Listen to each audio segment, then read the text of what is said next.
L'invité du vendredi avec Sylvie. Et aujourd'hui, j'ai le plaisir d'interviewer Ronnie Bijaoui, expert en self-défense et instructeur au club Krav Maga Focus Combat. Le Krav Maga, cet art martial d'origine israélienne, est reconnu pour son efficacité en situation réelle et sa méthode de défense. Mais au-delà de la technique, c'est aussi un état d'esprit, une manière d'aborder le danger et d'apprendre à réagir face aux agressions.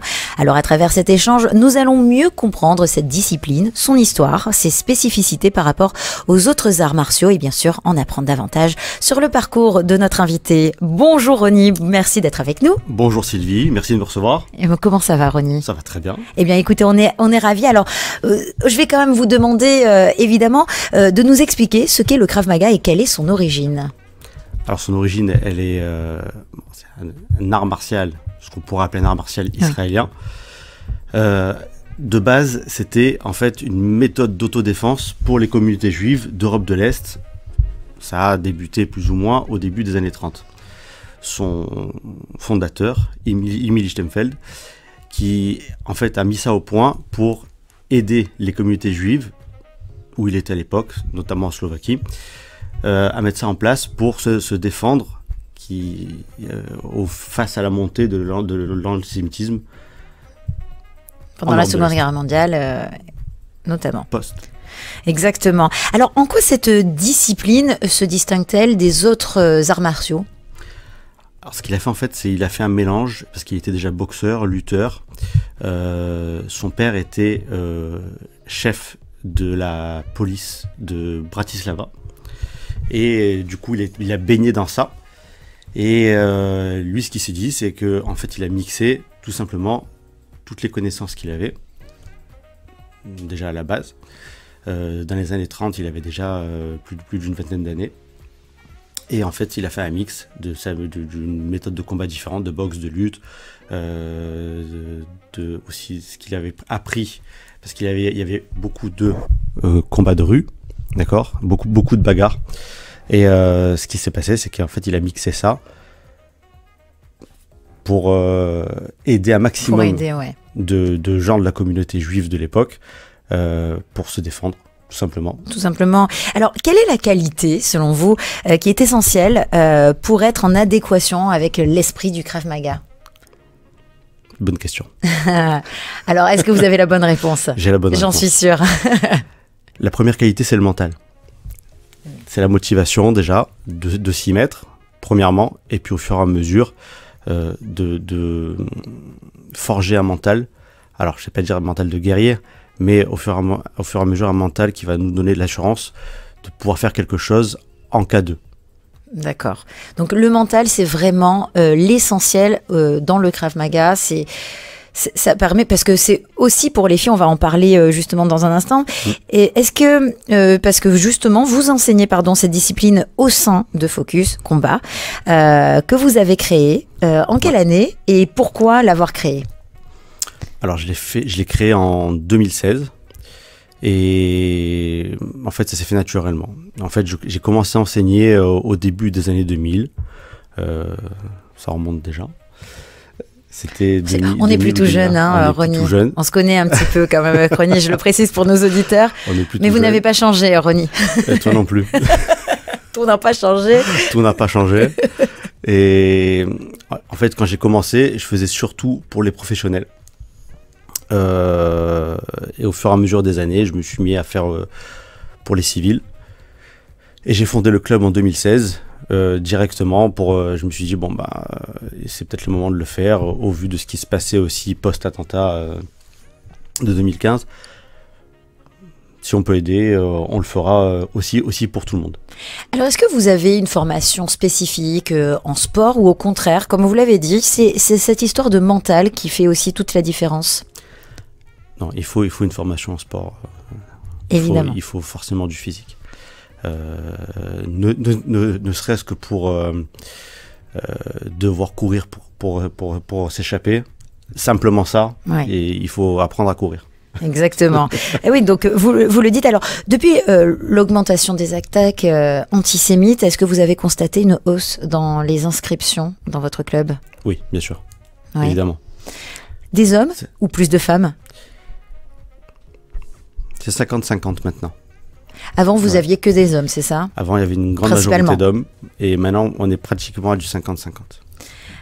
Alors, vous parlez de conditions physiques, évidemment, comme vous le dites. C'est vrai que si on n'a pas l'habitude de courir, il faut quand même être un petit peu sportif. Mais pour commencer, le Krav Maga, tout le monde peut venir. C'est-à-dire, est-ce qu'on peut venir même si, on n'est pas dans les meilleures conditions physiques? Justement, vous allez nous aider pour cela? Exactement. D'ailleurs, il faut venir quand on est dans ce cas-là. Dans ce cas-là, et oui, effectivement. Si on est déjà un sportif accompli, alors on va apprendre toutes les techniques de défense et la partie qui est une très grosse partie, ce qui est la partie combat, d'accord, à s'habituer au combat sous toutes ses formes. Et après, évidemment, il faut venir à partir du moment où on en ressent le besoin et qu'on commence à avoir la motivation. C'est toujours le plus difficile de faire le premier pas, passer la porte d'entrée. Exactement. Alors, une fois qu'on rentre, voilà. Alors, Ronnie, ça y est, on s'est décidé, on a décidé, nos auditeurs et nos auditrices, à se rendre à votre club pour faire du Krav Maga. Comment se passe un premier cours? Voilà, cette initiation à cette discipline. Alors, ça se passe bien. Oui, j'imagine, effectivement. On les rassure, mais vous avez raison, ça se passe bien. Alors, moi, j'oblige pas les gens à venir directement faire le cours. S'ils veulent, ils peuvent juste regarder au départ. D'accord, s'ils veulent faire les spectateurs pendant le premier cours, il n'y a aucun problème. Et après, ils viennent participer. On leur prête le matériel. Il faut juste venir avec une tenue de sport, quelle qu'elle soit, peu importe. Et ils font le cours à leur niveau, sans pression. Et sans pression, voilà. Dès le premier cours, vous nous apprenez une technique, par exemple. Voilà, moi j'avais envie de vous poser cette question aussi. C'est quelle première réaction il faut avoir quand on se fait agresser? Est-ce que directement, dès le premier cours, on l'apprend? Alors, oui. Oui. En fait, à chaque cours, il y a une technique. D'accord? Donc, on révise la technique précédente et puis on en apprend une nouvelle.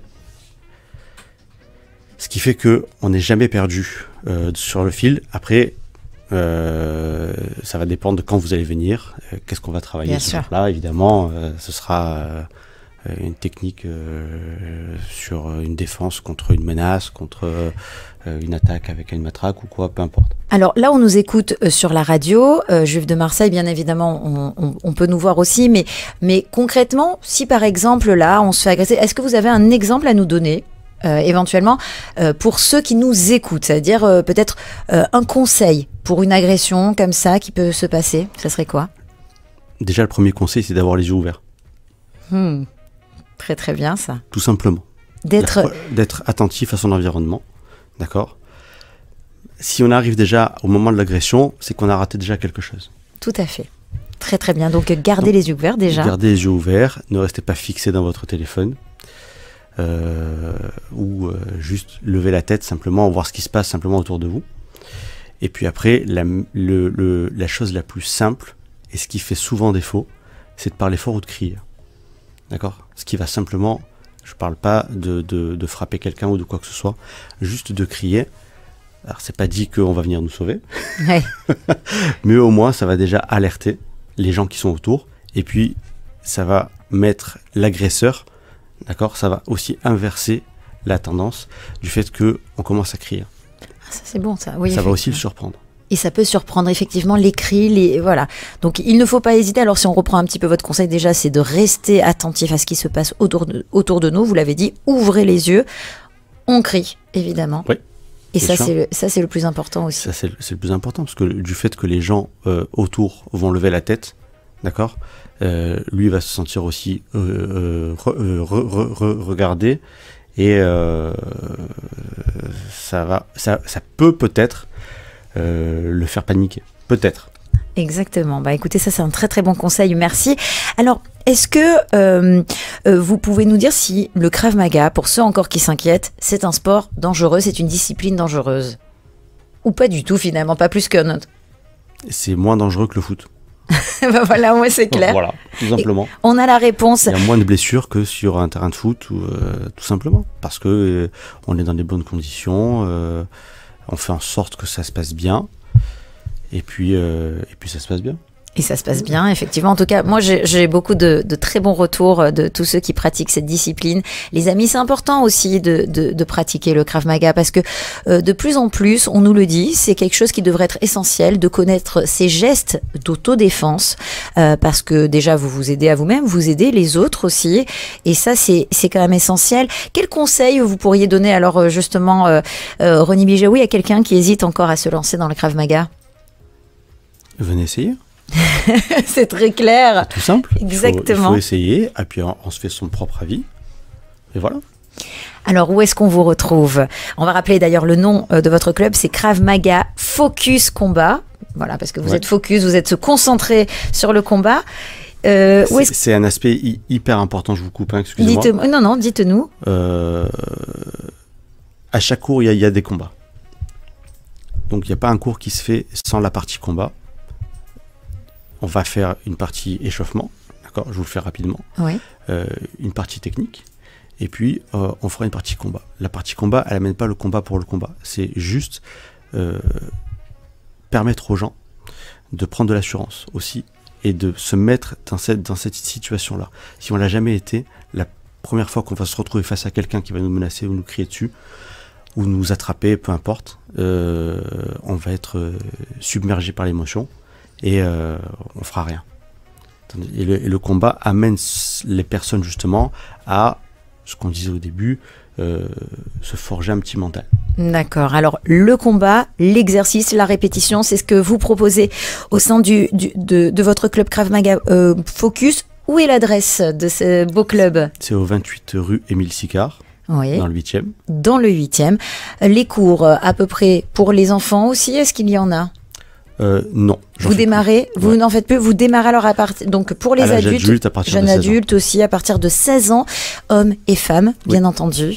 Les horaires, il y en a tout au long de la semaine, y compris le week-end.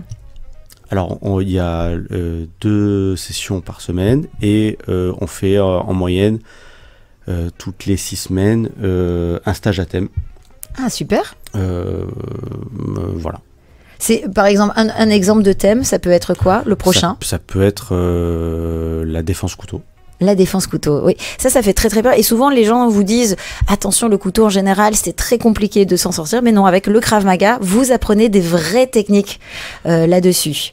On apprend de vraies techniques et il est plus que difficile de s'en sortir face à une arme blanche. Ouais. D'accord. Sur ça, il n'y a pas de recette magique. Sur quasiment 100% des cas, si la personne en face est déterminée, il y aura forcément des blessures. Exactement, mais on en est conscient. Il y a pas de, sur ça, il n'y a aucun doute là-dessus. Exactement. Alors, un dernier mot à ajouter peut-être pour nos auditeurs. Ronnie, en tout cas, c'était un plaisir de vous avoir avec nous. Est-ce qu'on a oublié peut-être quelque chose? On ne sait jamais. Si vous voulez rajouter quelque chose que l'on doit savoir, en tout cas, sur le Krav Maga. Oui. Oui. Suspense. Suspense. Alors, dites-nous tout. Ça, c'est la question. La dernière question. Il faut juste réfléchir à ce que on veut pour nous et aussi forcément pour nos enfants. Parce que si on apprend une méthode de combat, quelle qu'elle soit, c'est d'abord, évidemment, pour nous protéger, mais c'est aussi pour protéger nos proches. C'est ce qui se fait depuis au moins un siècle. Exactement. Par rapport au Krav Maga. Et sachant, je vous le dis, enfin, je fais si on a un petit peu de temps encore, bien sûr, une oui. petite parenthèse historique. Allez-y. Quand ça a été mis au point, c'est rentré dans l'armée israélienne depuis la création de l'État d'Israël. Et c'était secret défense jusque dans les années 60. Et en 64 exactement, ça a été la méthode entre guillemets s'est ouverte aux civils, d'accord. Le fondateur l'a ouverte aux civils. Donc pendant quasiment 20 ans, c'était un secret d'État. Incroyable. Ce qu'on peut dire. Après, ça s'est ouvert aux civils et le but, encore une fois, de la méthode, c'est pas de dire si t'arrive ça, tu dois faire ça. Non, le Krav Maga, il est basé juste sur des principes. On n'est pas obligé d'être un super héros pour faire quelque chose. aider un proche, quelqu'un de sa famille ou quelqu'un qu'on connaît pas tout simplement qui se fait agresser, c'est pas forcément de sauter sur la personne pour aller le frapper. C'est juste déjà de crier, d'appeler la police, simplement. Et on a fait du Krav Maga. Et on a fait du Krav Maga, voilà. Ce sont des gestes simples, mais qui peuvent sauver. Merci beaucoup, Ronnie Bijaoui, d'avoir été avec nous. Avec plaisir. Et merci de nous avoir fait découvrir ou redécouvrir cette très très belle discipline qui est quand même vraiment essentielle. Alors merci à vous. Et nous, on poursuit bien sûr sur le 90.5.